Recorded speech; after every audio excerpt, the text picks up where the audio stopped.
నీకేమైనా కనిపించిందా? అక్కింటికి వెళ్ళలేదా? లేదురా, రాలేదు. పద్మ ఇంటికి రాలేదా? లేదయ్యా, పొద్దుననంగా వెళ్ళింది, ఇంకా రాలేదు. నాకేదో భయంగా ఉందయ్యా. భయం ఎందుకమ్మా, కంగారు పడుకో, వచ్చేసుద్దులే. నువ్వు ఇంటికి వెళ్ళు. నువ్వు ఇంటికి వెళ్ళు. ప్రసాద్, అమ్మని ఇంటికి తీసుకెళ్ళు. మీరు రండిరా.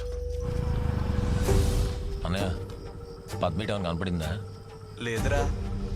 నువ్వు చూసావు అన్నా? చూడలేదన్నా.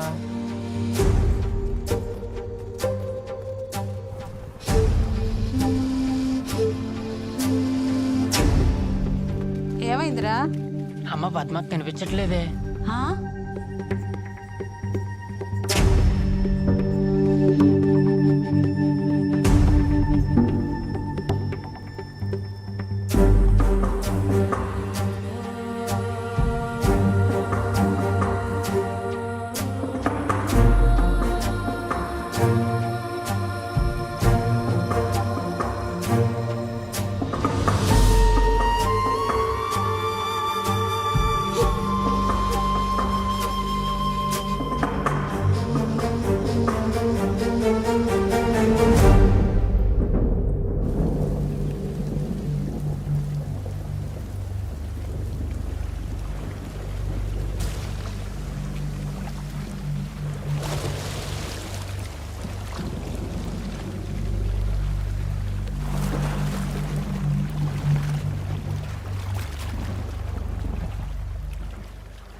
ఏంటే, తల నొప్పిగా ఉందా?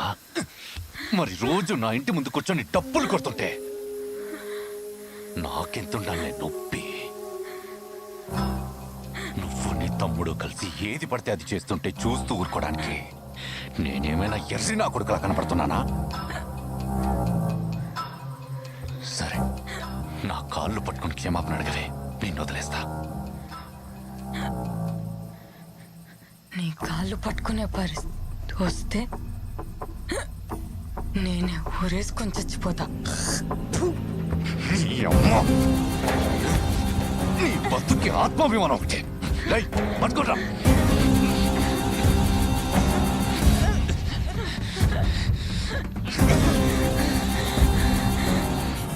దాహం వేస్తుందా?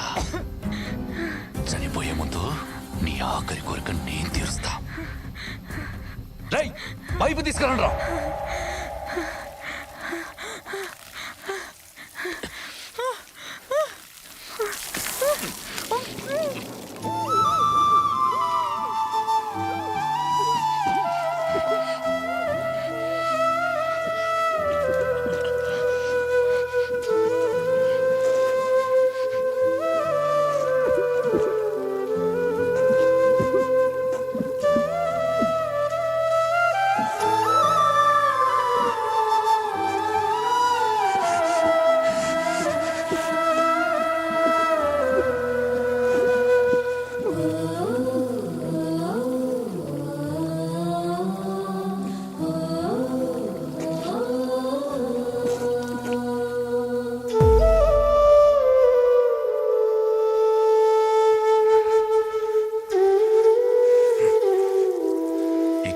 పద్మ అనే పేరు ఈ ఊర్లోనే వినపడతాం.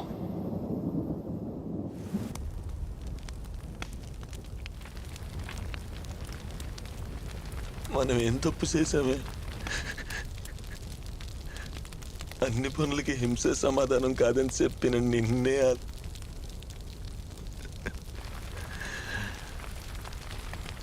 ఒక మనిషి పుట్టడానికి సంవత్సరం పట్టిద్ది కదే, అలాంటిది రాత్రికి రాత్రి నిన్ను లేకుండా చేశాడు. నువ్వు చెప్పు, నువ్వు టీచర్వే కదా, ఇంత చిన్న విషయం కూడా అర్థం చేసుకోలేని నా కొడుకుని ఏం చేయమంటావు అక్క?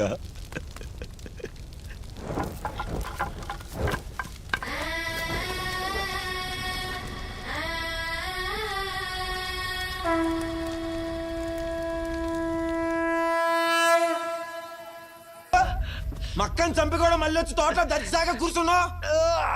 అంత సాతిగా నా కొడుకులా కనబడతావురా నా కొడక. ఊపిరాడట్లేదారా? మక్క లేకపోతే నాకు అలాగే ఉంది. ఫు, ఏం బతుకురా నీది? మా అక్కని చంపేప్పుడు మాత్రం నీకు ఇలా దండం పెట్టడవరా? అయినా నేను చంపితే మాకేం మిగులుతుందిరా? కూతురు చచ్చిపోయి కొడుకు జైలుకి వెళ్తే అదిగో ఆయన అనాథైపోతాడు. చంపేస్తాను, నేను చంపేసి జైలుకి వెళ్ళిపోతాను. మళ్ళీ ఎట్టకి ఎవరు లేరు కదరా, ఎవరు లేరు కదా. సంజయ్ ఒకప్పుడు చెడ్డోని చంపితే వాళ్ళు దేవుడు అంటారా? మనలాంటి ఎంతమంది చెడ్డోని చంపినా మనల్ని అంతకులేనే అంటారా? నువ్వు అంతకుడు అవటం నాకు ఇష్టం లేదు. అయినా నువ్వు జైలుకి వెళ్తే ఊర్లో గోడ మీద ఉన్న పిచ్చి గీతలను ఎవర్రా బాగు చేసేది? ఈ అంబాజీపేటలో నువ్వు ఉండాలి, నేను ఉండాలి, ఈడో ఉండాలి. ఊర్లో ఏదైనా తప్పు జరిగితే మనం ఉన్నామన్న ధైర్యం ఉండాలి. ఎవరికైనా తప్పు చేయాలనిపిస్తే ఈడి పడే గతే పట్టిద్దని భయపడాలి. రే ఈడి కొట్ల మీద ఏంట్రా?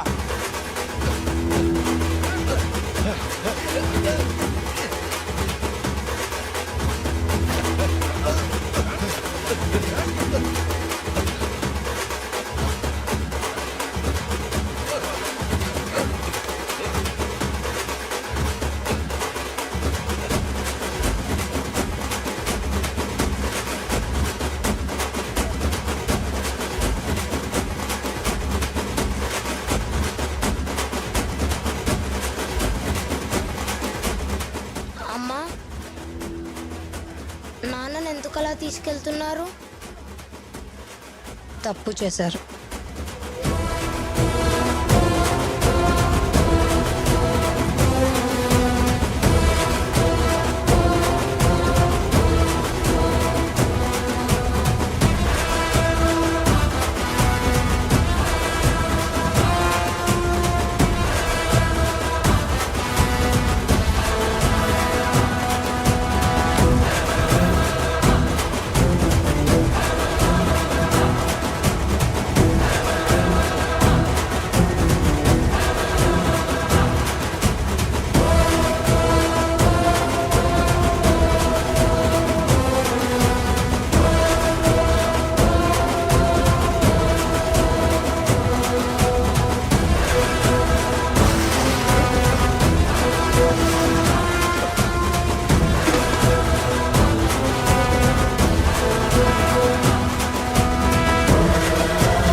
అలా పగతో ముగించాల్సిన కథని పరిష్కారంతో ముగించాం.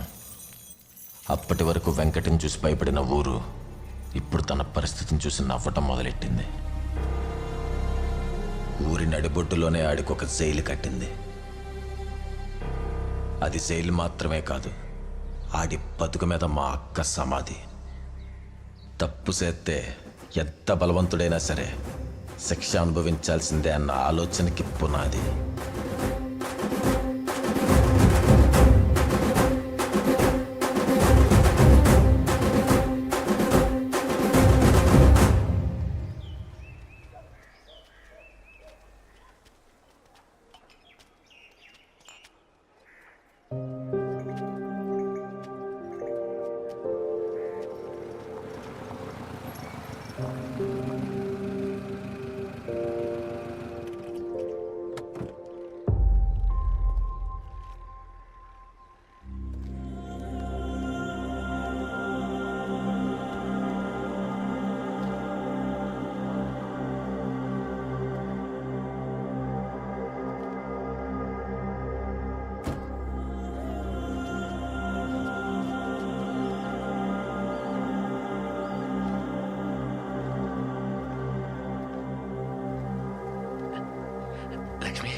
లక్ష్మి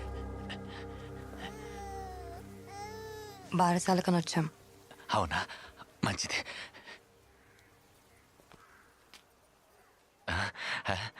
మేనకోళ్ళ పేరేం పెట్టావు?